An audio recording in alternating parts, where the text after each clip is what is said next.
ota-onalaring qanday sizlar bilan g'ururlansa, men ham sizlarning muvaffaqiyatlaring, erishgan yutuqlaring eshitib juda xursand bo'laman.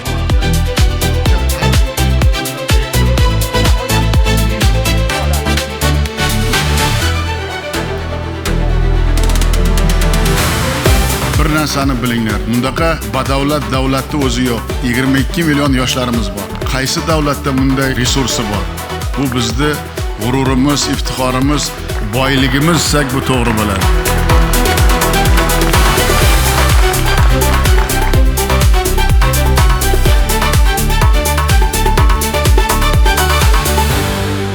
Xudo xolasa shu kunlar keladi. 10 yildan keyin, 20 yildan keyin Xorazmiylar paydo bo'ladi. Birunilar paydo bo'ladi, Ibn Sinolar paydo bo'ladi. Men ishonaman bunga, men sizlarga ishonaman.